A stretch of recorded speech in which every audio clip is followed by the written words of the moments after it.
O Palmeiras vai se aproximar de 2 bilhões de receita em 2025, mesmo numa temporada sem títulos. Tudo sobre as últimas do mercado, bastidores, finanças, Grêmio de olho em Rafael Veiga. Fala aí pessoal, sou Jorge Nicola, bem-vindos a mais um vídeo do canal, sempre bom ter vocês por aqui, sem perder tempo, pedir para deixar like, se inscrever no canal e ativar as notificações. Vem do Rio Grande do Sul a informação de que Rafael Veiga é o plano A, B e C da nova diretoria do Grêmio para usar a camisa 10 do tricolor na próxima temporada. Veiga, que perdeu produtividade, já não tem mais jogado como em outros tempos com a camisa do Palmeiras. Temporada atual de 53 jogos, 7 gols e 10 assistências, o menor número de gols do Veiga pelo Palmeiras desde 2019. Ele também foi reserva em 25 das 53 partidas que disputou. Contrato até março de 2027, avaliado pelo Transfer Marketing em 10 milhões de euros. Mas, antes de gravar o vídeo, consultei o André Cury, representante do Veiga, e perguntei: André, existe alguma negociação do Grêmio com vocês? O Grêmio procurou o Palmeiras, abre aspas, por empresário. Ninguém do Grêmio entrou em contato recentemente. A última ligação que eles me fizeram pelo Veiga foi 5 anos atrás.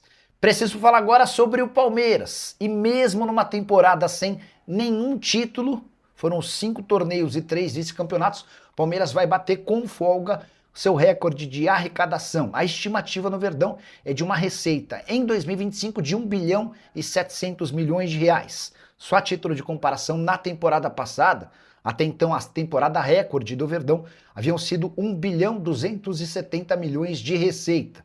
O Palmeiras havia projetado para esse ano de 2025 um pouco mais de 1 bilhão de reais.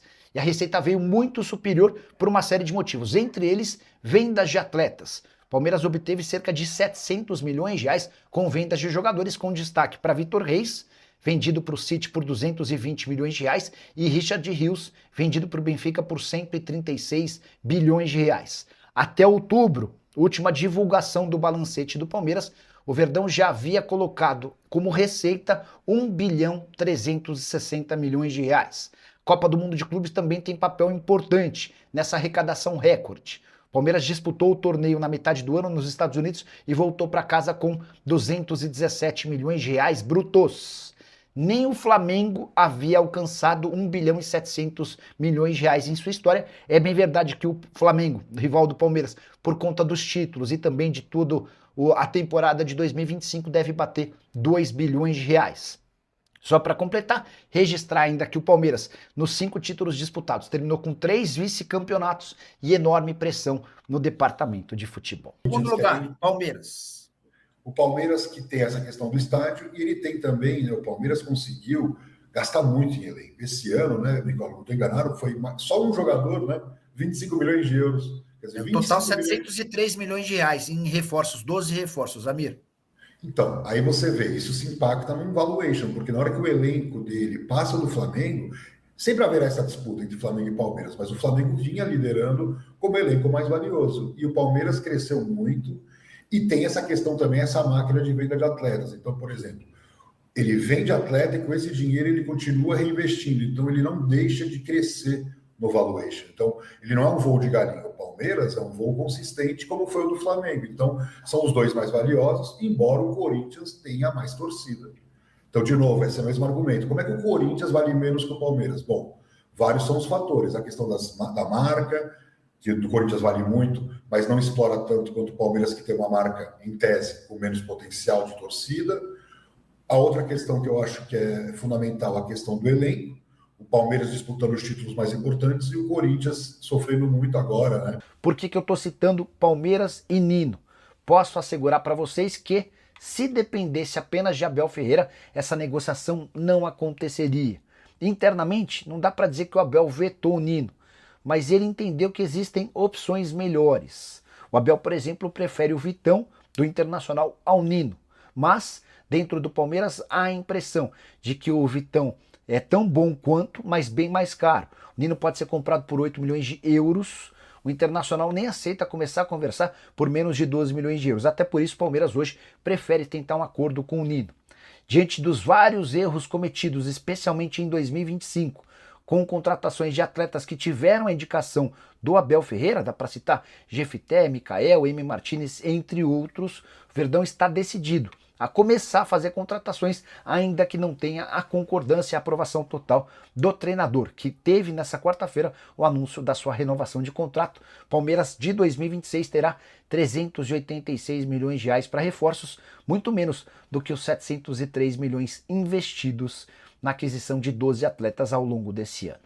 O Abel teve seu contrato renovado nessa quarta-feira, o anúncio oficial aconteceu, contrato de 2 anos, esse novo contrato deixa de ter a multa rescisória, ele pode sair a qualquer momento, mas a percepção interna de que o Palmeiras errou bastante com contratações. Deixa eu até contar um outro bastidor que eu falei num vídeo de hoje cedo. O Palmeiras, conselheiros do Palmeiras, próximos a Leila Pereira, e mais gente da oposição, a gente da situação, esses conselheiros têm feito pressão na Leila por 2 demissões. Anderson Barros, executivo de futebol do Palmeiras, e também Guilherme Dias, que é o head de scout, é o chefe de scout do Palmeiras. A avaliação desses conselheiros é de que o Palmeiras não pode gastar 703 milhões de reais com 12 reforços e terminar o ano sem nenhum título. Tá? É natural que o Anderson Barros escape dessa pressão pela demissão. Já existia pressão em demissão em outras janelas e o Abel sempre o bancou. Como o Abel tem no Anderson Barros alguém que na teoria é seu chefe, mas na prática é alguém que é um subordinado a ele, o Anderson Barros faz tudo do Abel. O Anderson Barros funciona quase como uma secretária do Abel. A tendência é que o Abel o segure. Já o chefe de scout, se essa pressão continuar ganhando peso, o chefe de scout pode acabar caindo.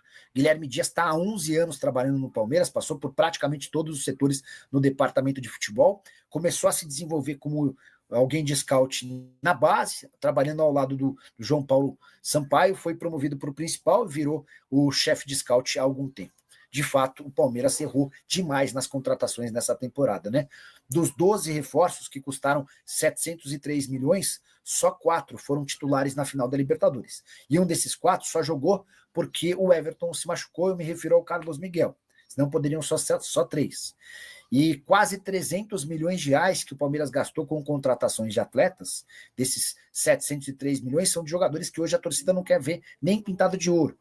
O Ramon Sosa, 90 milhões de reais, Facundo Torres, 73 milhões de reais, M. Martínez, 47 milhões de reais, Jefité, 38 milhões de reais e Mikael, 30 milhões de reais, tá bom? O José, algo sobre uma suposta proposta do Newcastle ao Palmeiras pelo Alan. O José, é assim, o Palmeiras tem como obrigação, de acordo com o seu balanço, sua projeção orçamentária, conseguir 400 milhões de reais em vendas no ano que vem. E hoje, talvez, o principal trunfo do Palmeiras para essa bagatela, para essa bolada, é o Alan.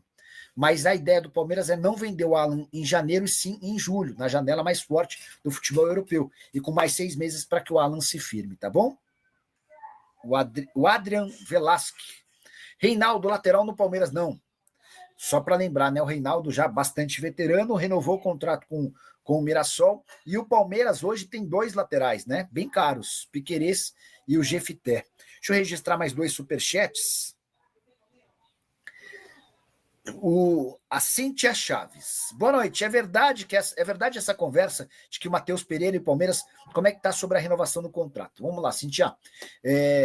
O Matheus Pereira ainda não respondeu ao Cruzeiro em relação à proposta de renovação. A promessa do Eduardo Maluf e do Matheus Pereira é de que vai haver uma conversa, talvez definitiva, assim que a temporada acabar. Acabou a Copa do Brasil, o Eduardo Maluf se reúne com o pessoal do Cruzeiro, possivelmente com o Joaquim Pinto, que é o novo executivo de futebol do Cruzeiro, para tratar sobre o assunto. Ele tem contrato só até junho do ano que vem. E existe essa especulação antiga de que o Matheus Pereira interessa ao Palmeiras. No Cruzeiro, há a convicção de que o Matheus, por ser um jogador, um torcedor do Cruzeiro, tem uma relação de muita proximidade com o dono da SAF do Cruzeiro, o Pedro Lourenço, ele não faria isso, ele não deixaria o Cruzeiro de graça para jogar num rival. Eventualmente, sair para jogar num time da Europa, alguma coisa assim, do Cruzeiro até entenderia, mas para um clube rival, não. Não estou botando muita fé nessa história de que ele pode ir para o Palmeiras, mas, de fato, a renovação do contrato preocupa. Esse é um tema que eu venho debatendo com vocês há bastante tempo, tá bom? Para 2026, o Palmeiras terá 386 milhões de reais em reforços. O número consta na projeção orçamentária, aquela mesmo que já havia apontado a necessidade do Palmeiras faturar 400 milhões de reais com vendas de atletas.